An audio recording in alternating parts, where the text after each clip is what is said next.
भारतीय खेल जगत में इस समय आक्रोश का माहौल है। अरुणाचल प्रदेश के शीर्ष भारोत्तोलक सांबो लापुंग को 2025 कॉमनवेल्थ चैंपियनशिप ट्रायल्स में भाग लेने का मौका नहीं दिया गया, जबकि उनके पास राष्ट्रीय स्तर पर अपराजेय रिकॉर्ड है। बट हैविंग सेड, इस केस में जो सांबो लापुंग को सारा अरुणाचल और सारा इंडिया पता है कि इंडिया में बहुत नाम रोशन किया और नॉर्थ ईस्ट में खास किया, अरुणाचल में अपना होम स्टेट को। सांबो लापुंग है, युकर से भी है, जमजा देरो है, बहुत लोग हैं, बहुत ही ये है।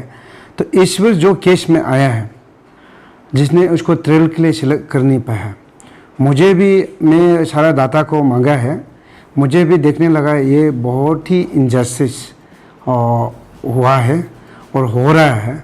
तो इसलिए हम लोग का रोल तो इतना नहीं है, फिर भी हम लोग एज ए सॉलिडरिटी और जस्टिस और फेयर एज ओलंपिक का मोमेंट और फ्री एंड फेयर के हिसाब से मैं अपना president Indian Olympic association doctor PT Usha ji को मैं तुरंत कल चिट्ठी लिखा है। भारतीय भारोत्तोलन महासंघ IWF के इस निर्णय ने न केवल चयन प्रक्रिया की पारदर्शिता पर सवाल खड़े कर दिए हैं, बल्कि पूर्वोत्तर भारत के खिलाड़ियों के साथ लंबे समय से चल रही क्षेत्रीय भेदभाव की बहस को फिर से जीवित कर दिया है। और ये मैं जानकारी लेने को मिल रहा है, पहले भी बहुत कप पे हमारा बच्चा डिप्रेस है, बहुत से 3 साल 4 साल से हम लोग भी रुक रहा है, हम लोग भी इंटरव्यू नहीं करेगा, हम लोग सुन रहे हैं, नेशनल फेडरेशन को हम लोग इंटरव्यू करना अच्छा नहीं हुआ, हमारा बच्चा लग के डिप्रेस होगा, फिर उन लोग का एग्रीव होगा।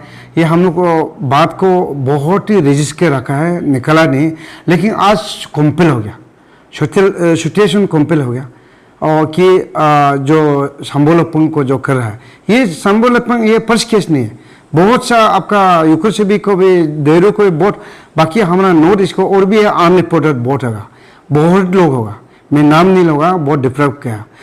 भारोत्तोलन में गोल्डन बॉय कहे जाने वाले लापुंग 3 बार के राष्ट्रीय रिकॉर्ड धारक हैं और उन्होंने लगातार 2022 चंडीगढ़, 2023 ईटानगर और 2024 हिमाचल प्रदेश सीनियर नेशनल्स में 96 किग्रा वर्ग में स्वर्ण पदक जीते हैं।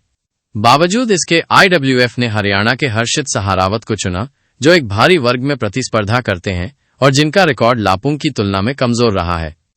ऑनरेबल MP और अभी ऑनरेबल यूनियन मिनिस्टर जो पार्लियामेंट अफेयर्स किरण जी को हम कॉपी दिया है, ये इंटरवेन करने का बहुत ही जरूरत है।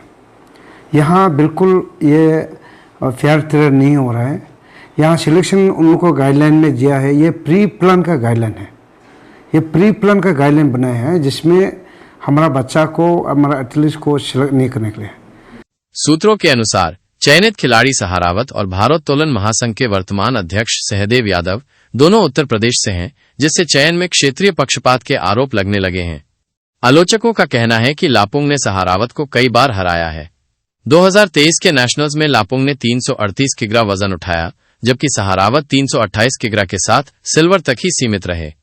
2024 में भी लापुंग ने 96 किग्रा वर्ग में 334 किग्रा उठाकर फिर से गोल्ड जीता, वहीं सहारावत ने 102 किग्रा वर्ग में चौथा स्थान हासिल किया। सबसे गंभीर बात यह है कि लापुंग को ट्रायल्स में भाग लेने की अनुमति तक नहीं दी गई। उनकी व्यक्तिगत अपील और अरुणाचल वेटलिफ्टिंग एसोसिएशन द्वारा भेजे गए पत्र को भी खारिज कर दिया गया। IWF का जवाब था कि 94 किग्रा वर्ग के दोनों स्लॉट पहले ही भर दिए गए हैं, जिसे कई लोग मनमाना और पूर्वाग्रहपूर्ण मान रहे हैं। तो ये फेडरेशन को अपना फैमिली का रूप में, अपना कोच का रूप में, अपना प्राइवेट प्रॉपर्टी का रूप में चलाने से नहीं होगा। ये गवर्नमेंट को इंटरफेयर करना बहुत जरूर है, मिनिस्ट्री को इंटरफेयर करना बहुत जरूर है, इंडियन ओलंपिक को इंटरफेयर करना बहुत जरूर है। और जब जस्टिस नहीं देगा, मैं सारा अरुणाचल और सारा नॉर्थ ईस्ट को मैं अपील कर रहा हूँ, आप लोग साथ आइए, जुड़िए, ये हम लोग कितना हम लोग ऐसे डिफरेंट होते रहेगा। भावुक लापुंग ने कहा, कॉमनवेल्थ चैंपियनशिप में भाग लेना मेरा सपना और लक्ष्य रहा है। मैंने हर प्रतियोगिता में चयनित लिफ्टर को हराया है। समझ नहीं आता कि मुझे क्यों नजरअंदाज किया जा रहा है।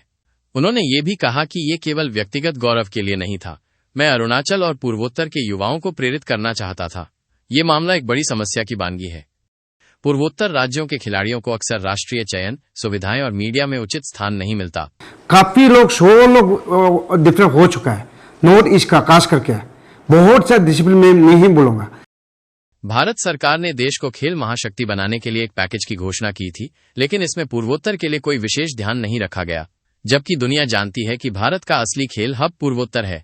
वहां खेल प्रतिभाओं की भरमार है, बस जरूरत है उन्हें सही सुविधाएं और प्रशिक्षण देने की। लेकिन ऐसा लगता है कि सरकार की प्राथमिकताएं कहीं और हैं। पूर्वोत्तर के लोग अक्सर चुप रहते हैं, लेकिन उनकी इस गरिमामयी चुप्पी को कमजोरी मान लिया गया है। ऐसे करके हमारा बच्चा बहुत ही आगे पहले बहुत ही डेवलप कर चुका है, जिसका कारण से इंडिया आगे एक्सेल नहीं हो पा रहा है। जो प्रीमियर का रूप में जो एसोसिएशन को जो चला रहा है, मैं सबको नहीं but there are many national federations जो बच्चा का जो एथलीट्स को अपना दुकान का तौर पे चला रहा है। ये ऐसे चलते रहने से इंडिया कभी आगे नहीं बढ़ेगा। देश की मुख्य धारा आज भी पूर्वोत्तर के योगदान को नजरअंदाज करती है। अब सवाल यह है, आखिर कब तक भारत के उभरते सितारों को क्षेत्रीय भेदभाव के अंधेरे में दबाया जाता रहेगा? ये सिर्फ सांबो लापुंग की लड़ाई नहीं, बल्कि पूरे पूर्वोत्तर की उपेक्षा के खिलाफ आवाज है, और अब ये चुप्पी टूट चुकी है। और सांबो का सिर्फ लॉस नहीं, ये इंडिया का लॉस होगा, इनको नहीं होगा तो। और बहुत ऐसे करके हमारा और दूसरा डिसिप्लिन भी बहुत ही डेवलप हो चुका है। तो ये डिस्क्रिमिनेशन, ये आपका डिस्क्रिमिनेशन को देखना और ये हमारा इंडियन ओलंपिक और हमारा मिनिस्ट्री साई आप लोग को का समय है, आप लोग काइंडली प्लीज़ अपील करता हूँ मैं इंटरवेंट किया।